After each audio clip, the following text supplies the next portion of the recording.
娘被爹勒死的那天，一只狐妖占了他的身体，他挖爹的心脏时刚好被我撞见，他笨拙地藏来藏去，最终故意露出狐狸嘴。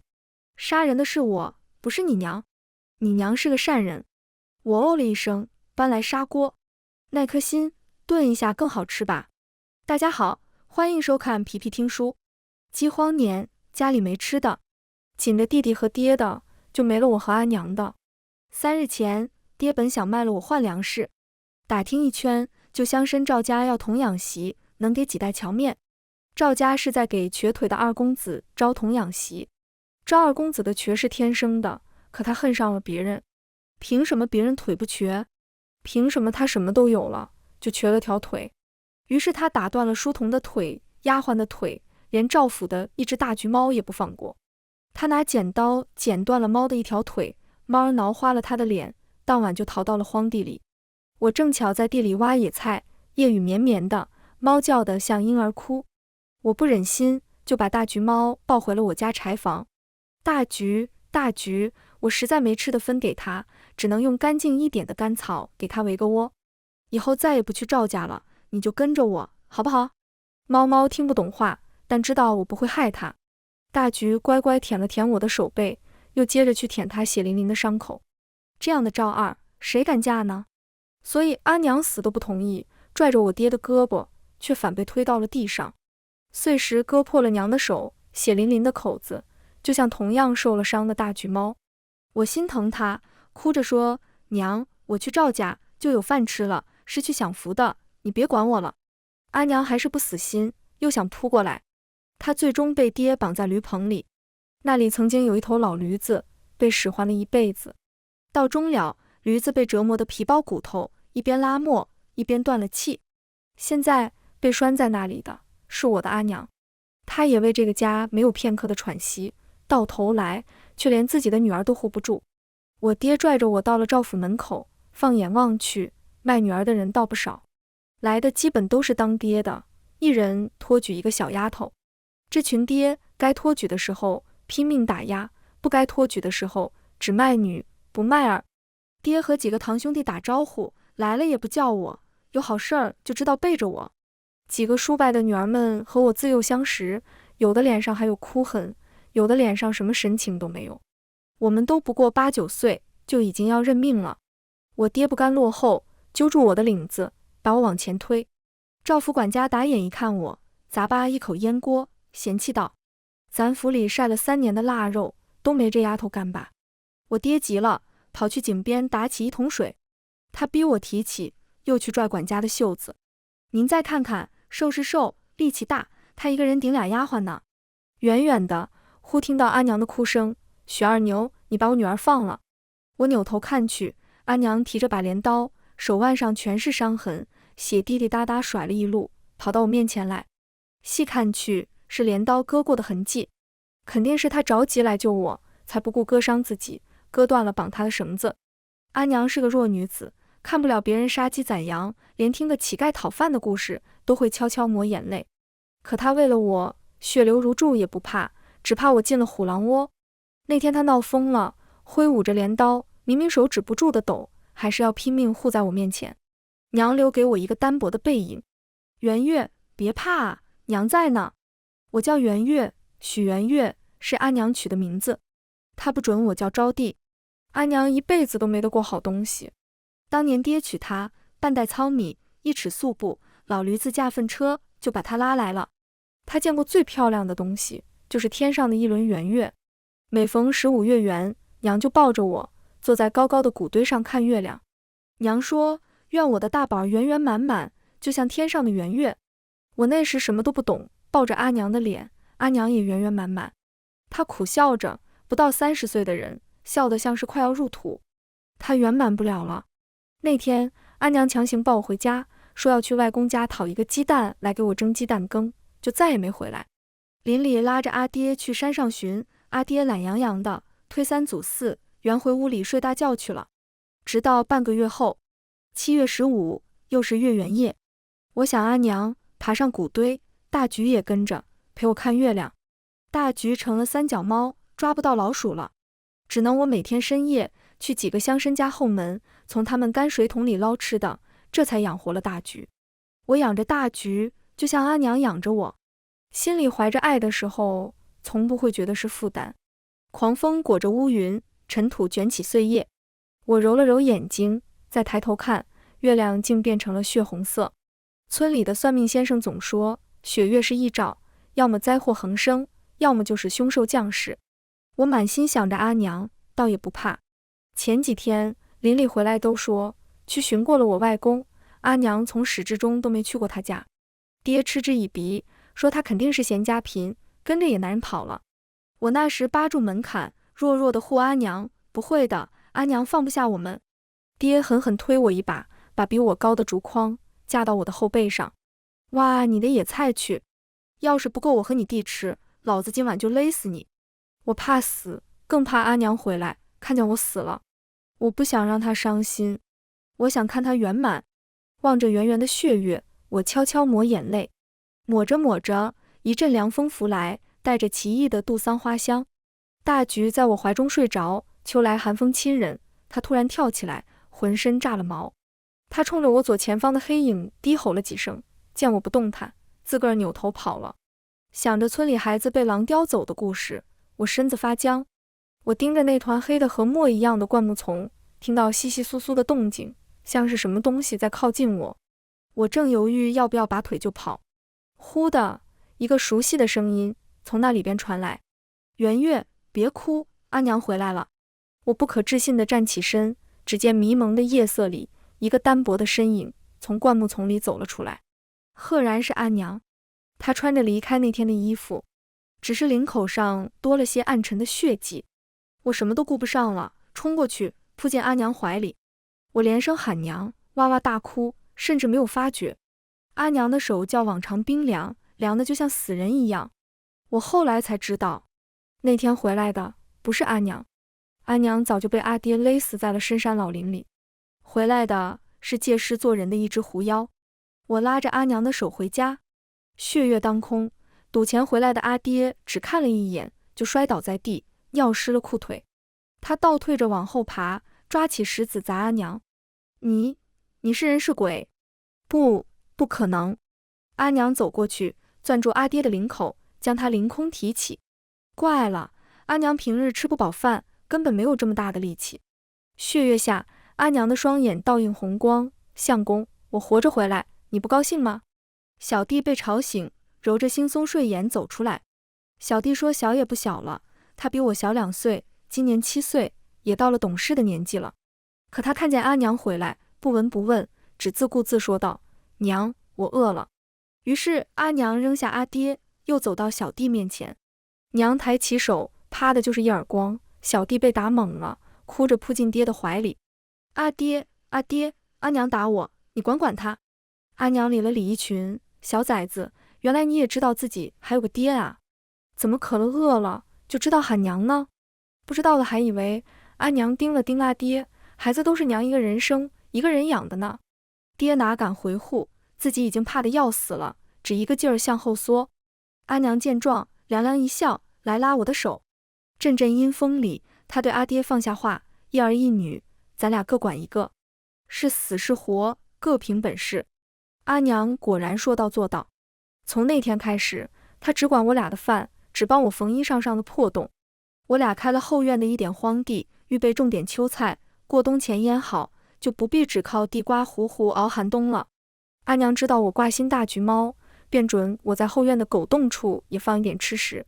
自打她回来后，大橘便再也没进过我家的院子。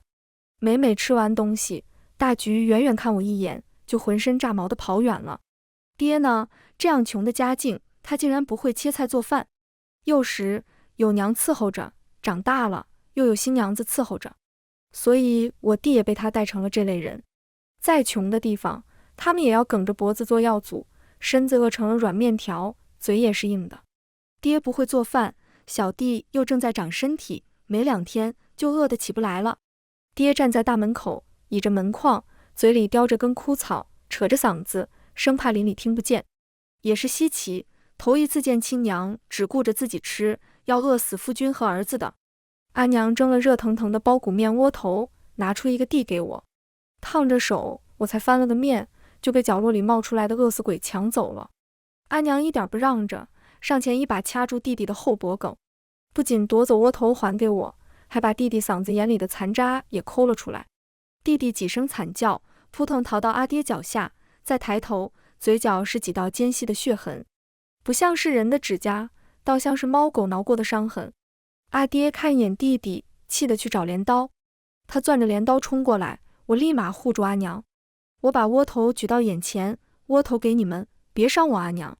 阿爹干活的时候病恹恹的，可每每欺凌阿娘时，却仿佛有使不完的牛劲。我和阿娘根本没有还手的力量，挨了太多的打，我现在只敢早早讨饶。敞开的大门外围满了凑热闹的乡亲们。三婶子看不下去，劝道：可快把刀放下吧，他娘俩为了你们家呕心沥血，当牛做马，要不是你非要卖女儿，他婶子也不会这么生气。三叔将三婶扯回家，撂下常听的一句话：人爷们管教自己的老婆孩子，你凑什么热闹？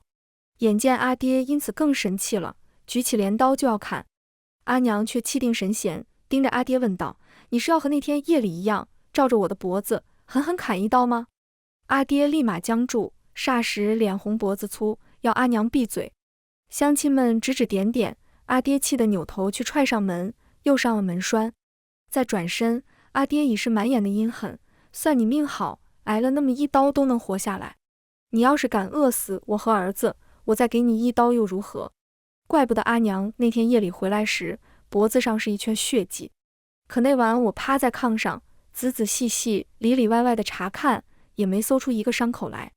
阿娘那时笑眯了眼，像大橘猫一样，双手提在胸前，脑袋一歪，缩进我怀里。圆月，别挠了，真痒。阿娘从未有过这样稚气的一面，我便像搂大橘猫一样，搂住阿娘的身子。那晚，阿娘神秘地笑着，她问我：圆月，你想要什么？吃的、喝的、穿的，阿娘以后都能给你弄来。我眨巴眼睛看着阿娘，看着看着，便落下了豆大的泪珠。阿娘，我想要的已经得到了。我俯下身，靠近阿娘的肩头，我只想要阿娘回来。阿娘掀开被窝，将我抱进怀中，唱着儿时的歌谣，哄我睡觉。后来半梦半醒间，我似乎听她悄声呢喃：倘若回来的不是你阿娘呢？如今听她和阿爹这般说，阿娘消失的那天，原是脖子上挨了爹的一刀。可她不仅活着回来了，连道伤口都没有，这怎么可能呢？但我顾不上好奇，爹现在提着镰刀走来，还要给他一刀。不管他是不是阿娘，他都待我和阿娘一样好。凭着良心，我也不能让他受伤。趁阿娘和爹周旋之际，我抄起案板上的菜刀，冲着我爹的屁股就是一刀。我的劲儿太小了，只划破了他的裤子，渗出一点点血来。阿爹吃痛，扭头瞪我：死丫头，早知今日，当初老子就该把你和你娘一起活剐了。我颤颤巍巍举起刀，指着他，气得哭了出来。他又不是你的仇人，他为你生养了我和弟弟，和咱家的老驴子一样苦，你凭什么要杀他2回？圆月，你错了。阿娘从阿爹背后探出头，面上没有一丝惊恐，只有凉薄的笑意。要真是血海深仇的仇人，他反倒没这个胆子杀人家。窝囊废只在窝里横，以为杀妻弃女显得他有本事呢。阿爹被戳穿了，咬牙切齿，瞪了我又扭头去瞪阿娘：你个贱妇，索性你不想让我和儿子好过，我今日杀妻弃女又如何？阿娘依旧面无惧色，似是被阿娘冰冷的目光盯得发麻。阿爹猛地扭头朝我扑来：老子先料理了这个小赔钱货，再杀你个贱人。阿爹的镰刀挥来，我扭头想跑，却被柴火绊倒在地。可是比刀锋先落在我身上的是阿娘有力的臂弯。舒尔听到爹的一声惨叫，一切发生得太快。等我转过头细看去，菜刀已在阿娘的手中，爹的镰刀连同他的一只右手一起被砍断，摔在了门边。血腥气蔓延，我仰头看阿娘，瞧见她的发丝间有个毛茸茸的耳尖微动，转瞬却又不见了。爹呼喊着救命，站在院里的弟弟看傻了眼，对上阿娘通红的眼睛，忙不迭要往外跑。我追上去扑倒弟弟，左思右想，在想该怎么处理这个小没良心的。阿爹失血过多，晕死过去，阿娘把阿爹扛去了后院。他再来看我时，我已经绑住了弟弟的嘴，把他拴在了驴棚里。都是阿爹教得好，不然我也想不到这个法子。阿娘赏识地看着我，又欣慰又担忧。圆月，我真怕我教坏了你。我站起身，攥紧袖口，抹掉阿娘掌心的血迹。如果保护阿娘、保护自己是错的，那我宁愿错一辈子。阿娘将我揽进怀中，在我耳边呢喃：“好孩子。”我触碰着她冰凉的身体，嗅着她身上未曾有过的野兽气味，缓缓回抱住她。好阿娘。我就是在此刻确定她并不是我的阿娘。我的阿娘死在了她的夫君刀下，死在了她为女儿去要一颗鸡蛋的路上。爹被砍断了一只手，被娘绑在后院的鸡圈旁。阿娘要我每日喂一个窝头和一碗水给爹，吊着条命便罢。爹倒是很乖，让他张嘴吃，他便张嘴吃，不哭也不闹。我问阿娘，爹怎么像是失心疯了，连句话都不会说了，我让做什么就做什么。阿娘把弟弟也拴了过来，同样的一个窝头一碗水，弟弟也是呆呆的模样。阿娘笑道：“2个草包被吓傻了呗。”阿娘说了，我就信了。我点点头，喂完饭就去菜地里除草。以往田里的活都是我和阿娘一起干的，可现在阿娘不许我插手，只让我留在屋子里多休息。而她每日也并没有早出晚归的，出门一阵便回来了。等我再去看，她一个人收的秋粮，竟然比谁家的都岁满力大。爹和弟弟从前就不多出门，赖在家里好吃懒做，也没和邻里亲戚结下好交情，所以消失了些日子，倒是没一个人登门问询。倒是几个婶子怕我娘和我挨欺负，天天都来叫我娘一起下地干活。隔壁3婶最是知道那日的风波，十分不放心。可我娘明里暗里都是一派喜笑颜开，她问不出话，就趁我出门打水的时候拦住了我。3婶子问我，那日我隔着墙听见你爹说要砍你娘，丫头，你和你娘到底是怎么平息的？我晃着脑袋，如旧老实木讷的表情。婶子，夫妻拌嘴也是常事，我爹总不能真把我娘杀了吧？他真能把我娘杀了，可是现在娘囚禁了爹和弟弟，我要帮他圆谎。我提着水桶往回走，3婶一边往自己家去，一边碰上迎面出来的3叔。3叔很不以为然，你瞧我说啥来着？管教自家娘们动嘴动手是常理，你非嚼舌根说我二哥要下死手，爷们的名声全是被你们这些长舌妇败坏的。他说着就要踏进我家大门，二哥，走啊，老赵头约着赌钱吃酒呢。阿娘还在地里干活没回来，眼瞅着3叔要进院子，我怕事情败露，连忙跑到3叔面前。他很诧异地打量我，抬手就要推开我往里走。路过厨房就能看到后院的鸡圈，爹和弟弟被拴在那里，一眼就能看到。我急了，往地上一摔，抱住3叔的腿脚。我逼自己掉眼泪，哭喊道：“3叔，家里统共就几个子儿，全指着这点钱买粮食过冬，您可别再勾着我爹去赌钱了。”3叔气笑了，推搡我的肩头：“你个丫头片子，懂个屁！赌赢了，多少粮食买不来？”他推开我，又要往前走。此时邻里陆陆续续干完农活归家，听见我家院里吵嚷，便围了不少人。这若是让这么多人看见我爹和弟弟被绑，我爹还被砍断一只手，那我娘可真是死无葬身之地了。我连忙爬起来，举起那桶水，全泼在3叔身上。3叔，你们有一回赌钱吃酒，我悄悄藏桌子底下全看见了。你和那老赵头手里不干净，出老千，合起伙来骗了好多伯伯爷爷的钱。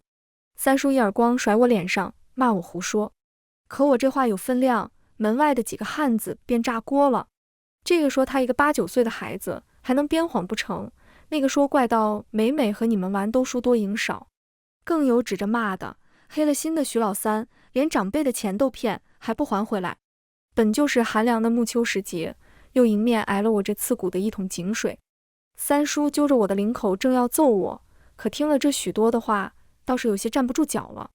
我趁势挤出更多的眼泪，旁人家便罢了，我爹和你可是堂兄弟，何况我家都穷成什么样了，你还要加害，是不是想逼我和我娘去死？一片纷乱中，我娘的声音传来：“谁敢逼死我家圆月？”阿娘举起锄头冲进来，见三叔揪着我，又细看我一眼。他打你了。阿娘气急，照着三叔的臂弯就是一锤头。这个新阿娘的力气我是知道的，一刀能砍飞爹的手。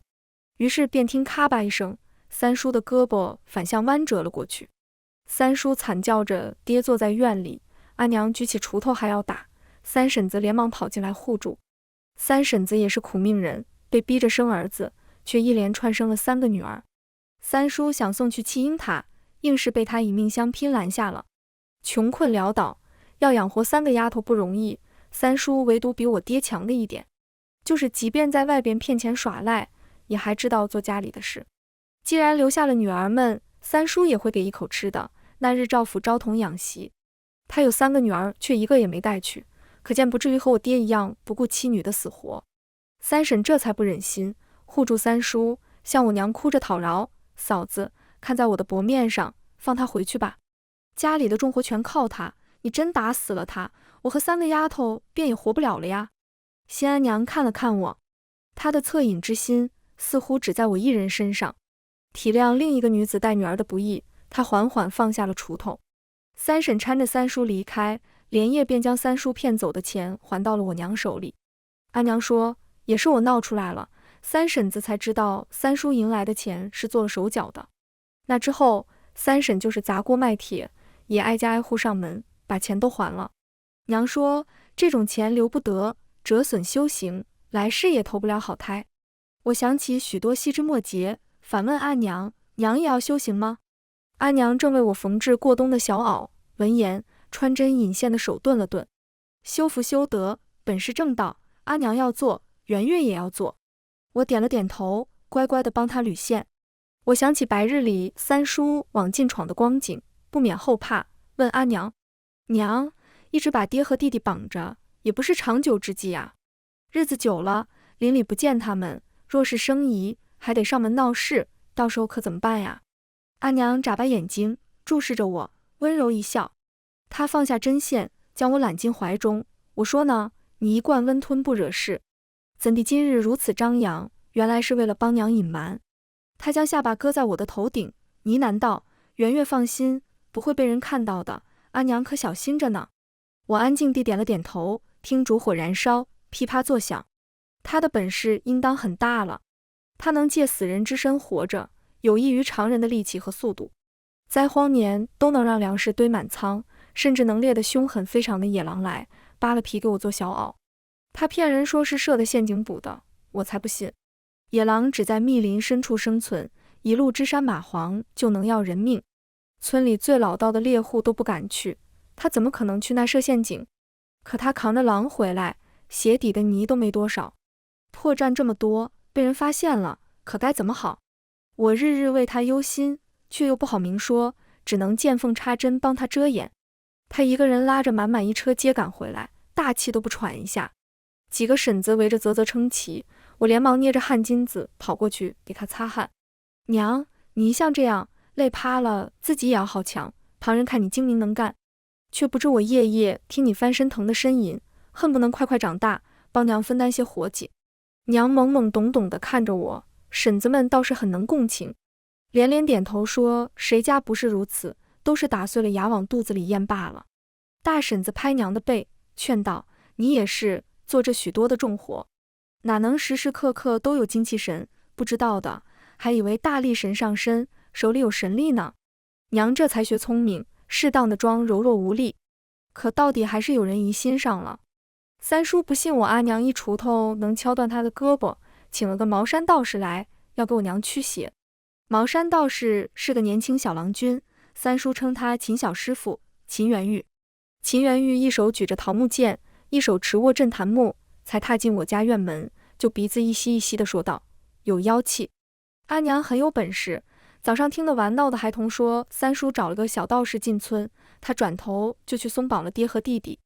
我急得双腿打颤，拉阿娘的手，娘，我们跑吧，既没闹出人命，他们也追究不得什么，咱俩跑得远远的，照就过自己的日子。阿娘笑了笑，只说要我去把藏起的一块猪肉找来，他给爹做一个假手糊弄过去。等我找来肉，爹和弟弟已经满脸堆笑，乖乖走去了堂屋坐下。可这副诡异光景，任谁看都躲不过去，他要怎么办呢？阿娘却接过猪肉，笑道：“圆月，你出去看看，既有外客来，哪有不招待的道理？”见阿娘笑得气定神闲，我只得先出门去。我猜到阿娘是要施法术，要支开我，为了给她争取时间，我先一步找到道士装扮的秦元玉，谎称帮她带路，绕了好几圈，直到被三叔碰上抓了包，这才没法子带着秦元玉回了家。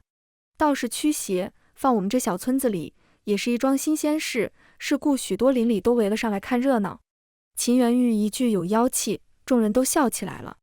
大婶子笑得直拍大腿，妖怪跑我们这穷乡僻壤的图啥呀？吃我们这些人都干巴的塞牙缝吧？连三叔都去扯秦元玉的袖子，干咳道：“秦小师傅，我叫你来是驱邪气，保我二哥夫妻和睦的，你可别扯什么妖兽精怪，以后叔伯子弟该笑话我了。”只有我一个人慌得要死，因为只有我知道我娘真是个妖怪。秦元玉能嗅到妖气，若等他推开堂屋的门，看到爹和弟弟的诡异模样，怕是真能降服了阿娘。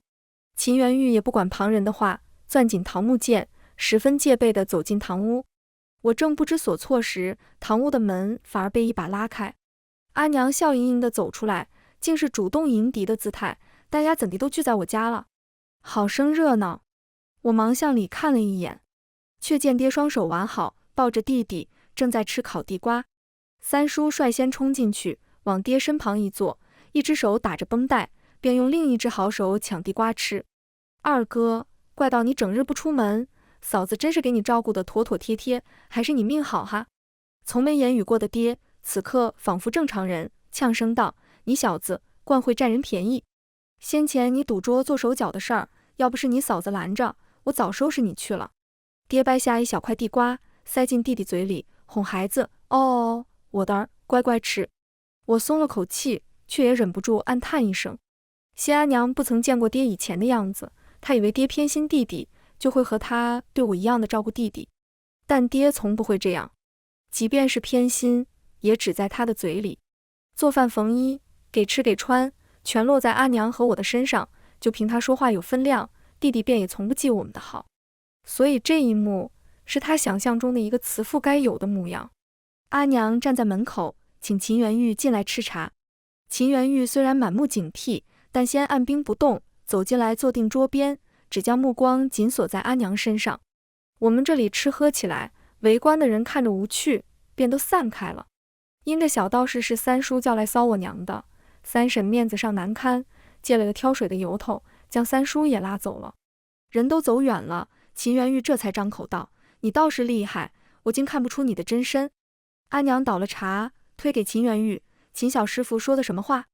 小妇人竟听不懂了。”秦元玉低眉看一眼茶水，猛地抬手将镇坛木重重拍在桌上，茶水翻倒，桌子立马裂了几条缝，吓得我躲进了阿娘怀里。许是法术对凡人不起作用，我只觉得一阵劲风掠过，想是里边大有厉害之处。我连忙看阿娘，阿娘也低头看我，倒是一派风轻云淡。反倒是秦元玉，冷汗瞬间凝了满额头，踢开凳子倒退数步，跳出堂屋，落在了院子里。原来是个功力尚浅的小道士，我心下有了底气，上前说道：“秦小师傅好无礼，我娘请你进门给你倒茶喝，你却拍烂我家的桌子。”秦元玉一挥桃木剑，瞪着我道：“无知幼女，是人是妖都分辨不清。”我展开双臂，将阿娘护在身后，与她争执。我看是你个小道童，不分是非黑白。她是我阿娘，我还能不清楚？阿娘的手落在我的肩头，温柔而有力。秦元玉打不过，自然逃也似的飞奔而去了。我转过身，正要安慰阿娘，却见她缓缓蹲下身，满眼的愧疚。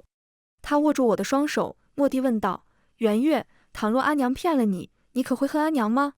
我眨眨眼，反问她：“倘若元月骗了阿娘，阿娘可会恨元月吗？”她连连摇头，渐渐的眼中便蓄了泪。自打那个血月夜，她带我回家，她就从没这般失态过。都说妖兽无情，只拿凡人做食，难道她也对我生出了凡人之情吗？难道她也如我一样，是我们之间如亲母女了吗？可是有些话还不等我问明白，一个老道士便打上门了。寒风刺骨的月夜，老道临风而来，一道剑气便破了门，看着很有些本事，不似面对秦元玉时的游刃有余。娘从榻上翻起身，四肢低伏，明显是受了惊的野兽模样，死死盯着门口的老道士。看着老道士手中泛着寒光的七星剑，我突然生了几分害怕。我怕我已经失去了一个娘，现在又要失去另一个娘。老道士将剑锋一转，冷哼一声道：妖物，怪不得我徒儿元玉看不出你的真身，你竟敢借尸做人。是秦元玉搬了他的师傅来收妖。老道长挥剑而来，我连忙挡在阿娘身前。他绕了一个剑花，用剑柄将我抽翻在地。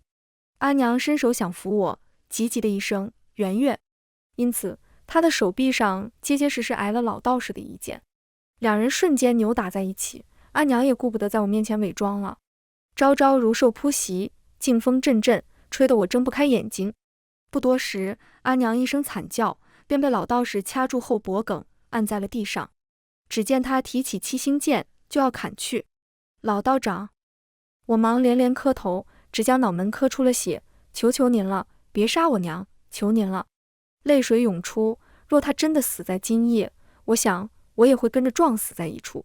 老道长见我可怜，停了手。他只当我是遭受蒙蔽，说道：女娃，你被这妖精骗了，你且仔细看看，她究竟是不是你娘。老道长捏诀，他一阵凄厉惨叫。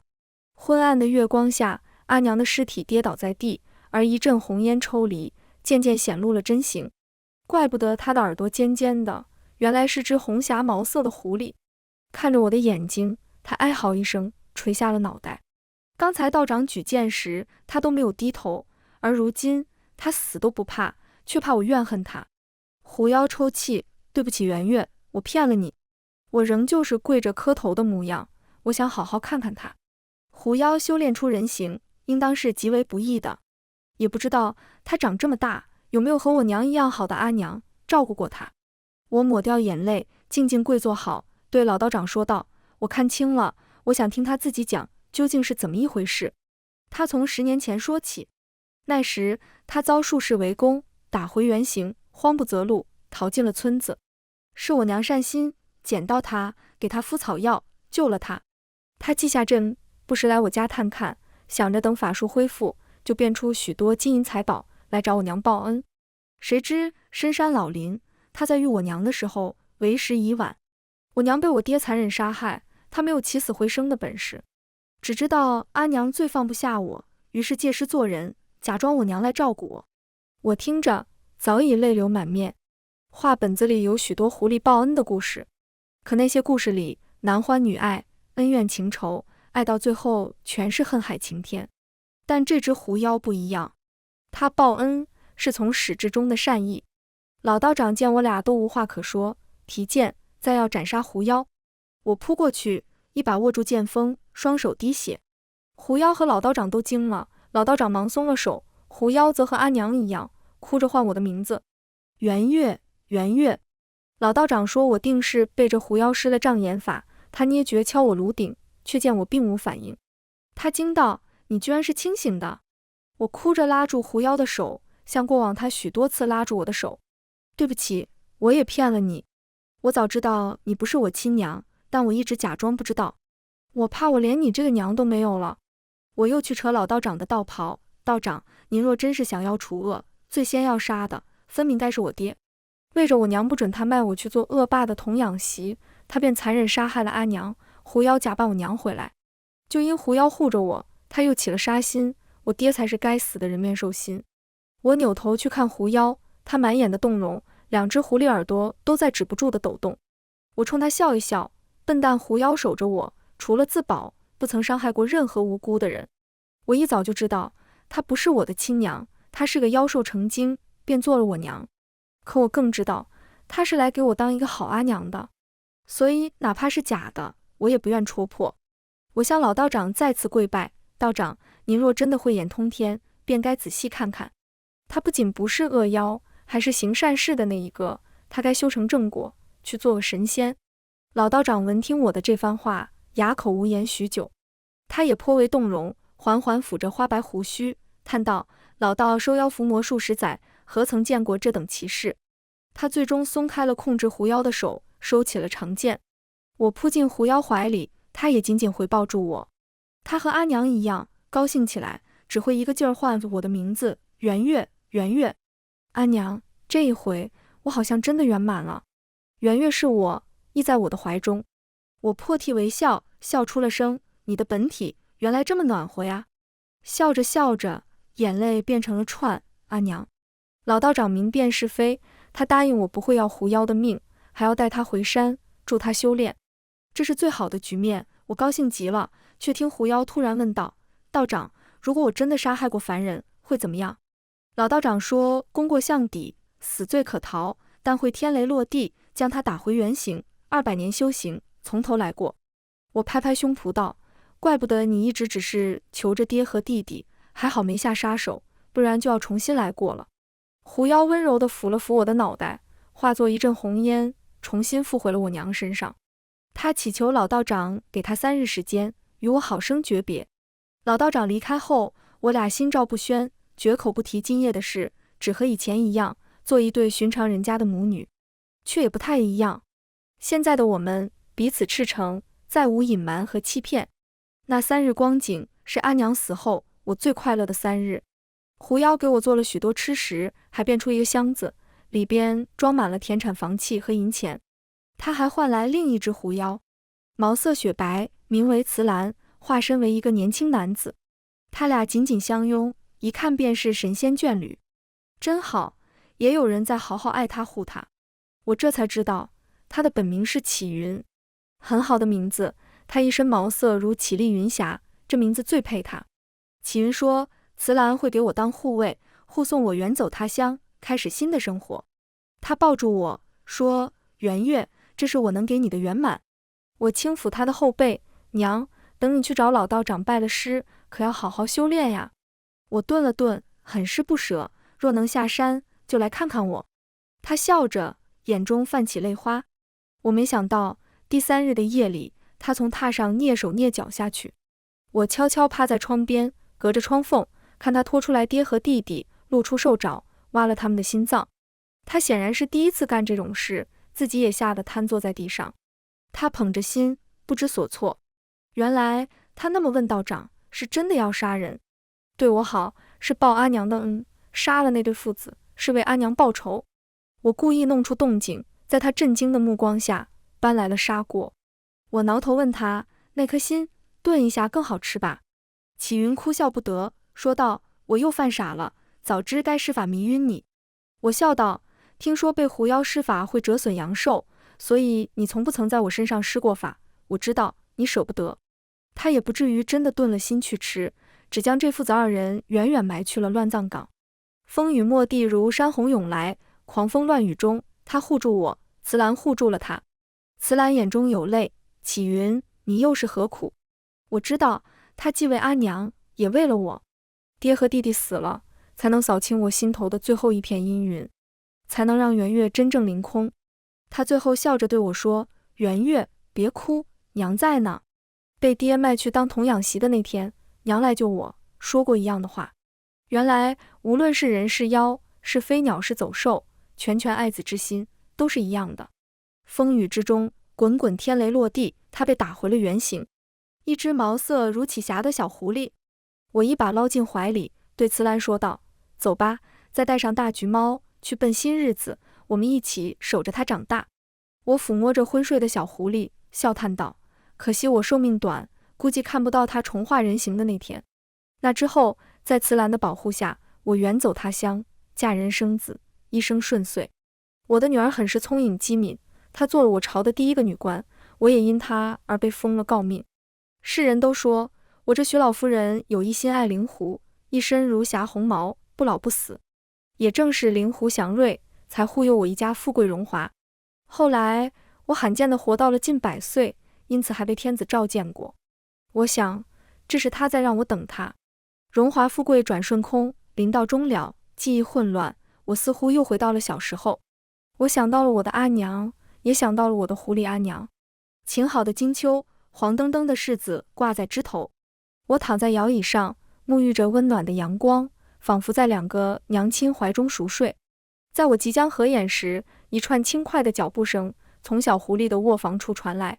我看到一个穿红衣的小姑娘从廊下向我奔来，她和当年一样，藏不住狐狸耳朵，发间一片毛茸茸，蹦蹦跳跳，在阳光下浮动金光。她穿着一身红衣，绮丽如烟霞。是慈兰告诉我的，狐狸修成人形也会从稚童慢慢长起。于是我做了她每一岁穿的衣裳，即便以后我不在了，我的衣裳也能替我为她遮风挡雨。她扑进我怀中，见我已是弥留之际，开心的笑脸霎时愁云密布。她吱声唤我圆月。时至今日，我做了4代人的大家长，已经很多年没听人这么唤过我了。我用最后一丝力气牵起一抹笑，我已经抬不起手臂了，只能用指尖摸索她的裙袂。真好，预备5岁的这件很合她的身。我笑盈盈地对她说道：修福修德，愿我的狐狸阿娘来日修成金仙。我长久地闭上了眼。霞光很好，我的狐狸阿娘也很好。全文完，皮皮听书感谢您的观看，我们下个故事再见。